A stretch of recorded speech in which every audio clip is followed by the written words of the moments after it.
આજે દર્શન કરીએ મનુષ્યને કામ, ક્રોધ અને મોહમાંથી મુક્તિ અપાવનાર હનુમાનજીના। વડોદરા જિલ્લાના ડભોઈ તાલુકાનો ખાનપુરા ગામે બિરાજે છે સ્વયંભૂ કષ્ટભંજન। આ ગામમાં એક મોટું સ્મશાન આવેલું છે અને આ સ્મશાનમાં સ્થાપિત છે હનુમાનજીનું આ પ્રાચીન સ્થાનક। સ્મશાન ભૂમિમાં હનુમાનજી પ્રગટ થયેલ હોવાથી મુક્તિધામ હનુમાન તરીકે આ ધામને ઓળખવામાં આવે છે। ત્યારે આવો દર્શન કરીએ આ અલૌકિક ધામના। વડોદરા જિલ્લાના ડભોઈ તાલુકાનું ખાનપુરા ગામમાં બિરાજે છે હનુમાનજીનું અનેરું ધામ। આ વિસ્તાર આમ તો કાશી વિશ્વનાથ મહાદેવ કાયાવરોહણના તીર્થ સ્થળ તરીકે પ્રખ્યાત છે અને તેની નજીક જ આવેલું છે કષ્ટભંજનનું આ સુંદર મંદિર। આ ગામમાં 12 ગામોનું સહિયારું સ્મશાન આવેલું છે। આ સ્મશાનમાં સ્વયંભૂ પ્રગટ થયેલ હનુમાનજીનું મંદિર આવેલું છે। સ્મશાન ભૂમિમાં હનુમાનજી પ્રગટ થયેલ હોવાથી મુક્તિધામ હનુમાન તરીકે ઓળખવામાં આવે છે।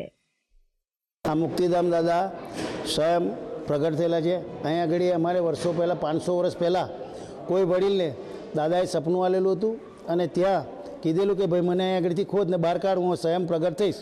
એટલે જ્યારે અહીંયા આગળ ખોદકામ કરવામાં આવ્યું તો અહીંયા આગળથી હનુમાનજી પ્રગટ થયા છે અને મૂર્તિ ત્યાંની ત્યાં જ છે, એની ઉપર મંદિરનું નિર્માણ કરેલું છે। કહેવાય છે કે વર્ષો પહેલા ગામના જ એક વડીલને સ્વપ્નમાં સ્વયં હનુમાનજી પ્રગટ થયા હતા અને સ્મશાન ભૂમિમાં હોવાની દિશા સૂચવેલ જે મુજબ ત્યાં હનુમાનજી મૂર્તિ રૂપે પ્રગટ થયા હતા। ત્યાં આશરે 500 વર્ષ પૂર્વે મંદિરનું નિર્માણ કરવામાં આવ્યું હતું, જે આજે પણ ભક્તોની આસ્થા અને વિશ્વાસનું કેન્દ્ર છે। અહીં સાચા મનથી હનુમાનજીની ભક્તિ કરવાથી ભક્તોની મનોકામના પરિપૂર્ણ થાય છે। અહીં દૂર દૂરથી મંગળવાર અને શનિવારના દિવસે ભક્તોનું ઘોડાપુર દર્શનાર્થે ઉમટી પડે છે। અહીં મનોકામના પૂર્ણ થતાં શ્રદ્ધાળુઓ હનુમાનજીના ચરણોમાં સિંદૂર, તેલ, આંકડાના પાન અને ફૂલ ચડાવે છે। અહીં ખાસ કરીને સંતાન પ્રાપ્તિની મનોકામના માટે બાધા રાખવામાં આવે છે, જે પરિપૂર્ણ થતાં શ્રદ્ધાળુઓ તેમના સંતાનોને હનુમાનજીના ચરણોમાં મૂકીને ઘોડિયામાં ઝુલાવી પોતાની બાધા પૂરી કરે છે। કહેવાય છે કે અહીં 5 શનિવાર ભરવાથી કોઈ પણ મનોકામના પૂર્ણ થાય છે।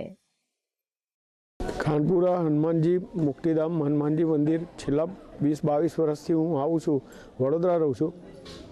મારી આસ્થા હનુમાન દાદા જોડે જોડાયેલી છે। અહીં આ મંદિરે આવવાથી માનસિક, શારીરિક બધી શાંતિ મળે છે। આર્થિક પણ કોઈ મુશ્કેલી નથી અનુભવાતી। અહીં દર શનિવારે ભક્તોને પ્રસાદી રૂપે ભંડારાનું આયોજન કરવામાં આવે છે। ખાસ કરીને દર વર્ષે કારતક અને ચૈત્ર માસની પૂનમ તેમજ હનુમાન જયંતિના દિવસે ભક્તોની ખૂબ ભીડ જામે છે અને તે સમયે ભંડારાનું વિશેષ આયોજન કરવામાં આવે છે।